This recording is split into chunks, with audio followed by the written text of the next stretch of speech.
Welcome back to another amazing episode of Plan Your Federal Retirement Podcast. I'm your host, Micah Shalansky, and I am excited to jump in this topic today.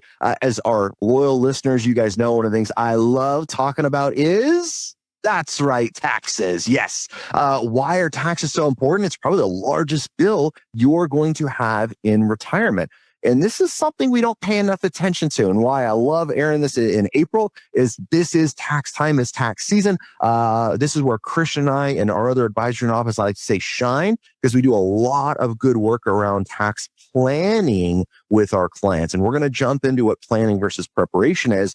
But because tax preparation is due just right around the corner, we also want to give you guys some solid tips on how to accurately review your tax return, whether you've done it or someone else has, to make sure you're not overpaying the IRS. So, Christian, thanks for jumping on the pod with me this morning. I know, again, this is something we just do on the daily basis, right? Going through taxes on a very continuous time and going through it. We have some tools and hacks on how to make that more effective and easier for our listeners, but really appreciate you jumping on with me. As always, Mike, it's always fun to jam out with you and talk through different things that we just see on a day-to-day basis, especially when it comes to taxes, because we see the importance of it.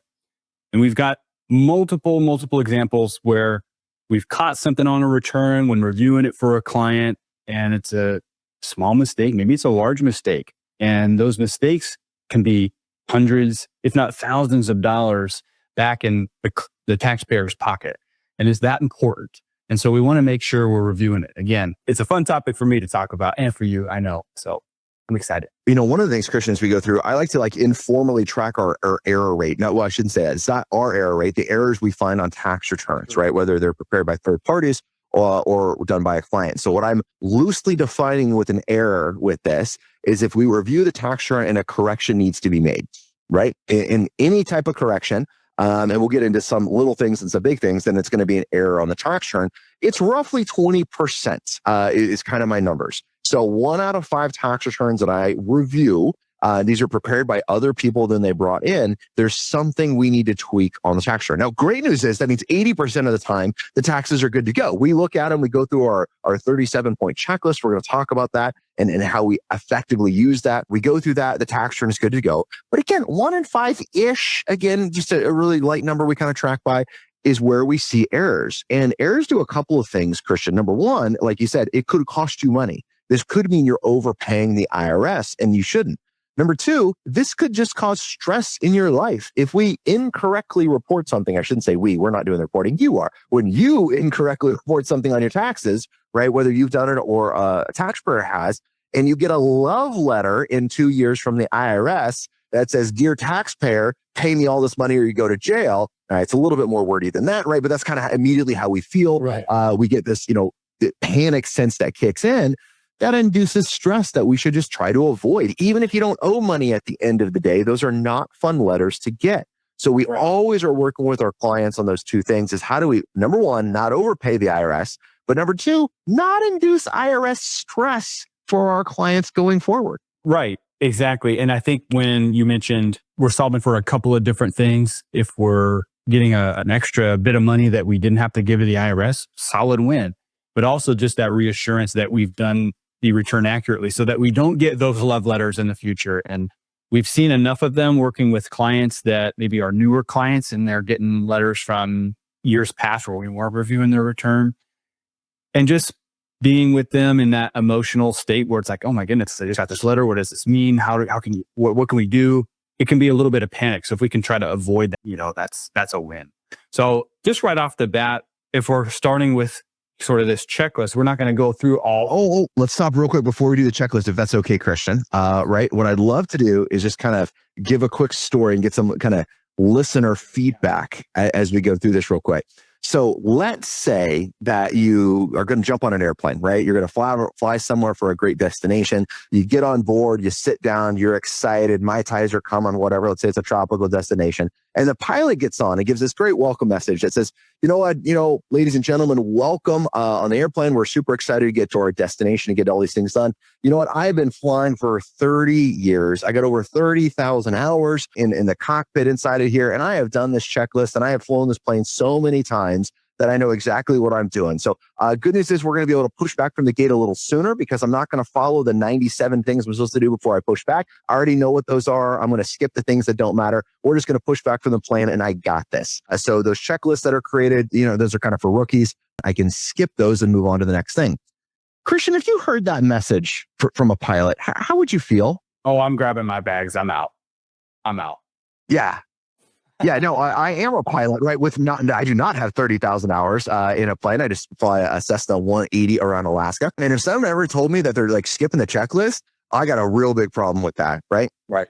And I do a checklist every single time, even if it's, a modified checklist, because they have the original checklist, right? When I'm just coming to a plane cold versus if I'm kind of turning in a plane, there's going to be something a little bit different that's there. But I follow a checklist all of the time because the details matter, because it's life and death. The one time I don't strain my fuel to make sure there's no water in the fuel and water gets in the engine and then it doesn't run, I have a problem. We jokingly say as pilots, right? That big thing in smaller airplanes that spins around the propeller.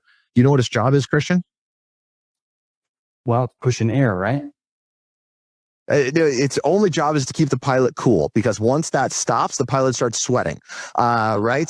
So we want to check all these things to have very smooth flights and go through. But I'm always fascinated when I work with other professionals, and Christian, I know you do the same, is that we see some professionals very diligent in checklists.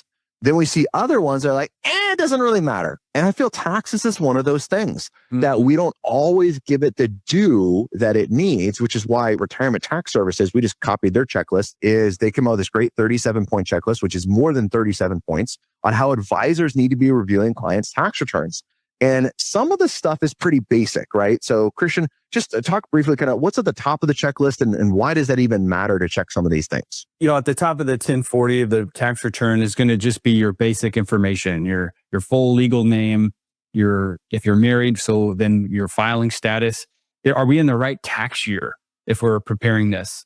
And looking at dependents, and if we've had also our social security numbers and addresses, right? So if you had those kinds of changes, those life changes, that's a good time to review them. We are reviewing them for our clients just as one of the parts of the checklist that we're reviewing. But if you're preparing your return every single year, it's just good to skim over that before you submit it to the IRS, making sure that the information is accurate.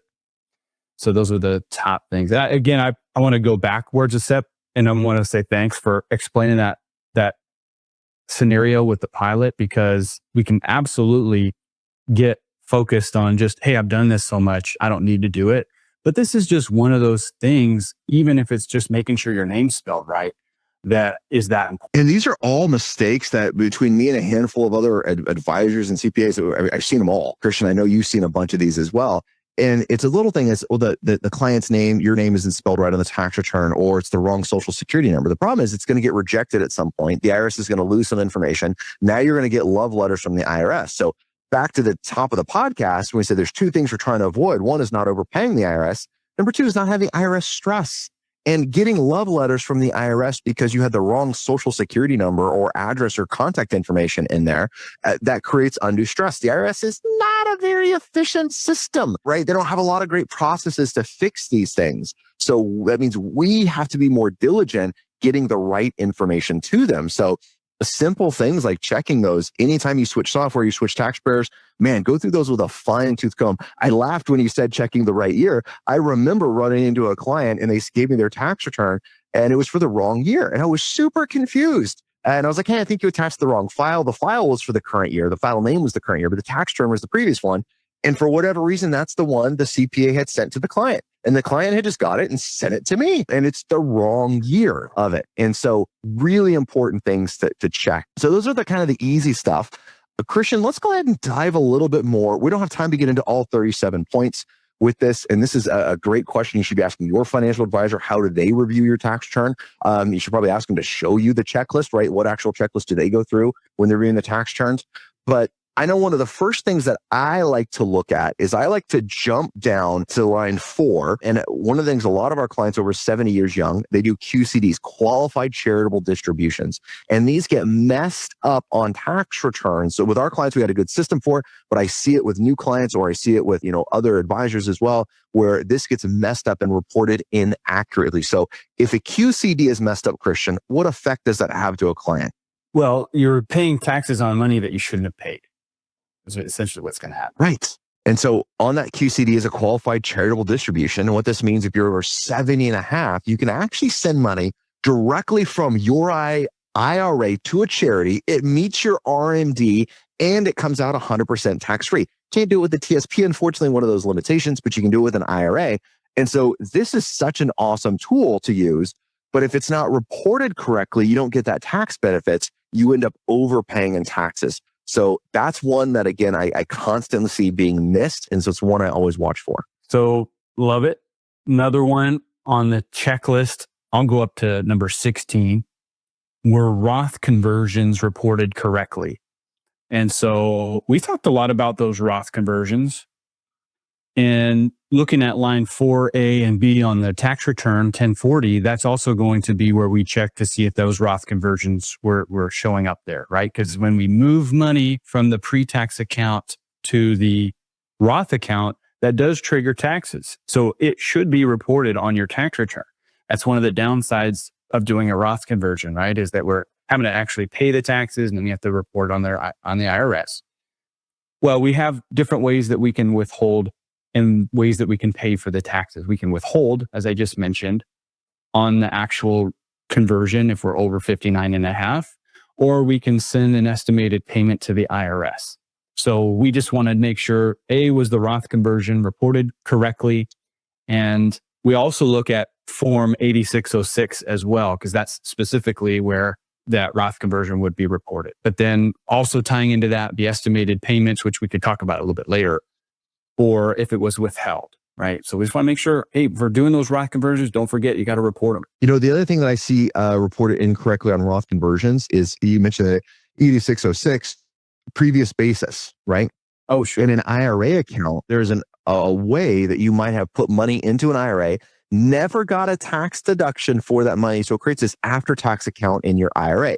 It's a bit rare, but it can absolutely happen. So whenever we're working with a new client, we're always looking for this, what we call 8606 money, because it's where it should be reported on your tax return. Now, the tricky part is for our listeners to pay attention to, if you've ever contributed to an IRA account, not a Roth, if you ever contributed to an IRA account, you should really go back and look and say, was I able to get a tax deduction for that contribution? A lot of times the answer is no, because, quote, you had too much income not to contribute to an IRA, but to deduct that. So what I don't want you to do is, again, overpay the IRS. So we always want to ask this question with clients. So ask yourself this question: have I ever contributed to an IRA? If so, do I have this 8606 form? If not, you probably need to create it. Otherwise, when you start withdrawing money from your IRA, or you do this awesome Roth conversion, you're going to overpay in taxes. So be very careful on that one. Christian, I think that ties in really nicely to 15 on our checklist, actually right above that, which is IRA transfers. Or God forbid, if you did a rollover and those complicated things, right? Try to avoid those. But our transfers reported. Now, this is the one that if you did a transfer correctly, there's no tax liability. If you go to the TSP, you say, hey, it's been real, it's been fun, hasn't been real fun, I want to move my money to an IRA, and you do a transfer, it is reportable to the IRS. It is not taxable to the IRS.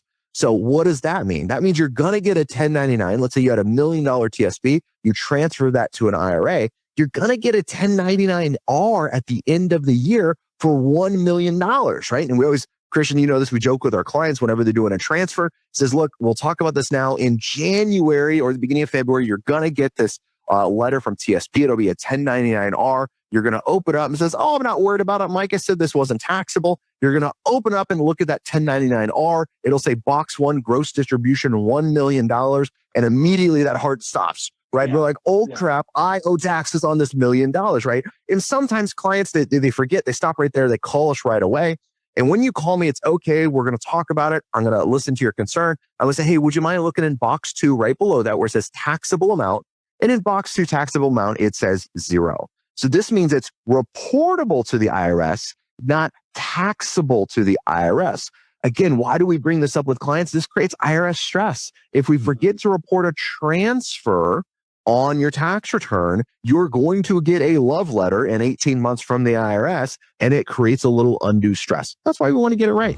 Whether you are close to retirement or planning for it years out, one of the top questions that I get is, Micah, how do I fill out my retirement forms and not make any mistakes? This can feel a bit complex and overwhelming, and I understand that. You're making some pretty serious decisions that'll affect you for the rest of your retirement. Our How to Fill Out Retirement Forms series is your ultimate companion to navigating these forms. You are going to learn how to avoid common mistakes. You're going to learn how to fill these forms out correctly and even save money in the process. We will walk you through the most important steps so you can safeguard your financial future.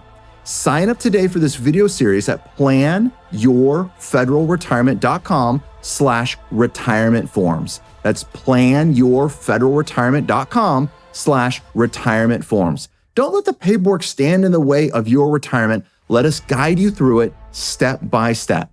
Until then, happy planning. Good example. Next one on our list, we'll go to number 17, talking about capital gains, short and long term, and if those are reported correctly and accurately.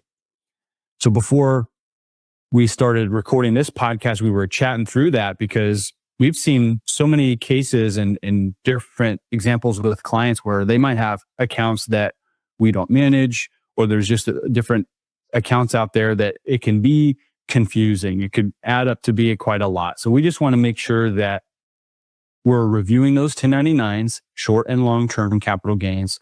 We're especially paying attention to if there's any carryover losses that we can report as well from previous years. And just again, making sure that everything's being added up. The short gains and the short losses are being added. The long-term gains and losses are being added. And at the end of the day, that the capital gains are being reported. And also paying attention to any property that might have been sold, especially with different basis information that we've seen multiple times this year where someone's maybe inherited property or an asset, or they've had something that they've been held onto for a while that they end up selling. And we have to pay attention to what their basis was, their adjusted basis, and then what that capital gain would be just from selling an asset, not necessarily capital gains from our stocks that we have. So again, just wanted to double check, does that pass our straight face test, and review what the 1040 line 7 is and the Schedule D, Form 4797, those things. So like, how would I do that if I was a listener, right? And I'm not, super tax savvy, somebody else is preparing my tax return. Here's what I would do is I would get that tax return. I would get those 1099s, right? That you have from your brokerage accounts. Again, these are capital gains we're talking about. So that means I bought a stock for $1, it rose to $2 and I sold it, right? Okay, now that $1 of growth you made, now that's taxable. So is that reported? All I'm going to do, Christian, real quick, is I'm just going to look and say, hey, on that 1099, does that match what my tax preparer wrote down on Schedule D? And I'm just going to look at it on the top line. I'm going to really assume if you're hiring a tax preparer, they did all of the details correctly. So maybe you don't need to go that far, but you do need to look at the top line and say, hey, does this number accurately match? And this is reason you should have a checklist to really go through that. And then, Christian, that kind of jumps right into number 22. I'm going to jump down a little bit on this list. But does your AGI or modified adjusted gross income push you into any shadow taxes, right? This is a really big thing, especially when we're 65 years young. When we're 65 years young, and I know we talked about this previously on the pod as well, when we're 65 and no longer working, we have to sign up for Medicare Part A as an alpha. Then probably as a federal employee, you should be signing up for Part B as in Bravo. Whole big discussion around that. Just for discussion, let's say you do. Well, Medicare Part B is based on your income. That means if you make, quote, too much income, you have to pay more for your Medicare Part B. Now, if you say, Michael, what's too much income? I have no idea. I've never seen too much income. This isn't a problem that I've run into, right? Well, that's my definition of it. The IRS has a different definition. The IRS says, if you make more, Christian, what's the number? 206 to 214,000 bucks, depending on when they updated it. Somewhere in there, if you make, married, filing joint, above that number is your gross income, you have to pay more for your Medicare Part B. and your premium starts going up. So this is a thing that we look at, saying, hey, is there any shadow taxes? Did we lose anything based on this age? Yeah, it's something great to look at. So we'll go back up. We're kind of bouncing back and forth on this list here. Number 18 is talking about pensions and making sure those are being reported accurately. Well, as federal employees, your benefits, one of your benefits is your pension that you receive, and then possibly the FERS supplement. And so just making sure that when you get that 1099, you're reporting it on your return. It's also good to look back and compare this number to previous years as well to see, are we reporting the right year's 1099? Because we've seen that it should go up if we're getting those COLAs. The other mistake or possible mistake that we have to pay attention to while I'm on this subject is for those people who might have retired that last year and now we're reporting that income, that there's going to be a little bit possibly of maybe an issue when it comes to the interim payments that you would have received. And then at the end, when it finally gets adjudicated, but also with the amount of tax that's being withheld. This is a good test to see if we haven't done a tax software estimating what our taxable income is for the year to see how much we should withhold, just to make sure that enough taxes are being withheld. And if we're seeing that now that we're retired, our tax bill, how much we owe the IRS every year is increasing, that might just tell us we're not having enough taxes withheld. And one of those areas could be now this pension. Because, for years, maybe it was automatically done from your paychecks every year and you never really had an issue. And now when you're retired, you don't have enough withheld. So it's just a good time to be checking, is there enough taxes being withheld from the pension? That's a great one. No one really likes to pay money at the end of the year to the IRS. And my clients that do, or I should say, don't mind paying at the end of the year, they only don't mind because they know how much it is, right? So, it's those unexpected IRS surprises that we don't like. And that kind of brings us into, I'm going to jump down to 25. This is another one that I kind of commonly see, especially with our retirees. When we're working, we're truly not having to make estimated tax payments. We have a paycheck coming in, maybe one paycheck, maybe two with your spouse working. And the withholdings get pretty accurate. And you're pretty much on autopilot. You kind of know what that's going to be. But now all of a sudden we retire and our income's coming from multiple sources. We have a pension coming from OPM. We have a TSP distribution. We have an IRA distribution. We have a FERS supplement. Okay, that comes from OPM as well. Might have a Social Security income coming in. We might have capital gains, right? Your wife might have a pension, an IRA distribution, your spouse, et cetera, right? So now all of a sudden you have 6, 7, 8 different sources of income that's coming in. And the issue that comes is when that happens, they don't accurately withhold for taxes because each independent income source only looks at their income. So if all of a sudden, if you're getting a pension from OPM of 30 grand, OPM says, great, you're married, finally joined. Okay, your only income is $30,000. Okay, well then what does that mean? That means your standard deduction is what, 24,000 or more than that? So that means you only have $6,000 of taxable income. So they withhold nothing, virtually nothing in taxes. But the problem is you had 30 from that, you had 30 from your TSP, you had 30 from an IRA, your spouse has a $20,000 pension, and you're getting 30 from Social Security. Now I'm pushing 150 in income? And so now all of a sudden we don't have enough taxes withheld. So it's really important to look at this.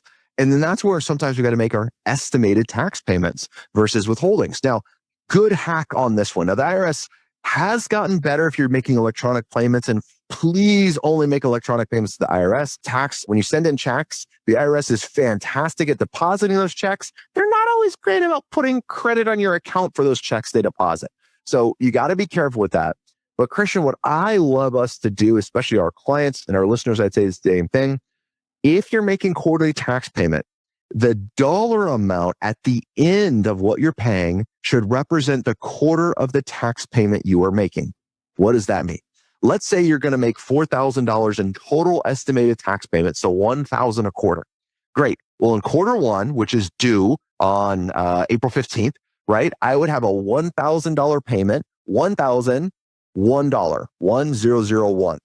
For my June payment, it would be $1,002, right? Why am I doing that? Now, each quarter I can see. So when, not if, when the IRS sends me a love letter that says, hey, Micah, you only made 3 out of your 4 payments. And I'm like, no, I've made all 4. Now I can quickly look at it and say, it says 1, 2, 4.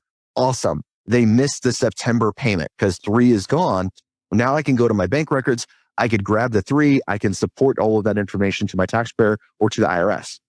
Before, what would happen is they'd say, hey, we got these payments, but we're not really sure where it came from. It has some dates, but the dates don't match up with your bank and it creates this confusion, etc. So always ending in that dollar amount, again, really helps you in the future when the IRS asks questions on your estimated tax payments. I love that tip. Yeah, it makes it super simple. Yeah, I love that. Well, one more tax tip, one of the tax review things to look at on your own personal tax return. We're going to go up to 19 on the checklist. Is Social Security reported correctly? And just like what I was talking about with your pension, especially if we're starting Social Security that previous tax year, we want to make sure now that we're reporting it because we do possibly owe taxes on our Social Security payments and our income, but it also is income based. So the more money that you make as a taxpayer, the more that you'll pay in taxes for Social Security. Somewhere between 0 and 85% of your Social Security income will be taxable. And so we just want to make sure that that's also being reported. But also similarly, what I said to the pension about having taxes withheld, you have 5 options for withholding for Social Security. And 0% is one of them. But then on the W-4V, you can withhold 7%, 10%, 12%, or 22%. Those are the only options for withholding on Social Security. And so if we're in that 12% bracket, good rule of thumb, maybe we just check that 12% box on the W-4V and have the Social Security have taxes automatically being withheld. Whatever your tax bracket is, pay attention to that because Social Security might sneak up on you if you didn't have any taxes withheld. And then also pay attention to on the state side. If we need to have any withheld, if you live in a state that taxes Social Security as well, pay attention to those details as well. Christian, just to clarify, what we're talking about is on the tax withholding, it's the marginal rate, not your effective rate. So if you're looking at TurboTax loves to tell you what your effective rate is, and it's this low number of like 7% or 10%. Always withhold at your marginal rate for Social Security, the current bracket that you're in. Is that right? Yeah, because if you're now making those extra dollars, you're already in that marginal rate, then those new dollars are going to be taxed at that marginal rate as opposed to your effective rate. I love it.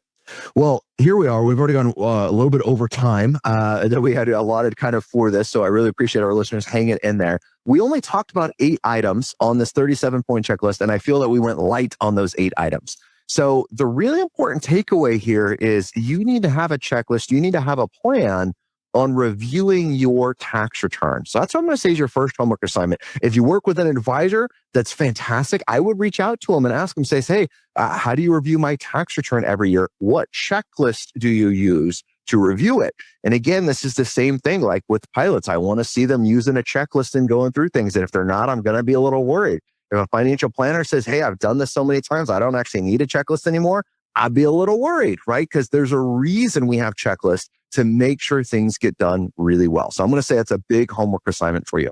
Christian, what else should our listeners be thinking about this week? If the listeners are preparing their own taxes and we talked about something that was interesting, really pay attention, maybe go back and listen. But especially if we're just going to be submitting our own taxes, just double check the information on the top and just kind of skim through it, please, before you submit your return. I think that's really important. Awesome. Well, hopefully this information has been super helpful. Our goal, as you know, is to help another 1 million federal employees with retirement, and we can only do that with your help. So go ahead and share this information out there so more people can listen to great information about your federal benefits. Christian, thank you for joining, and until next time, happy planning. Happy planning.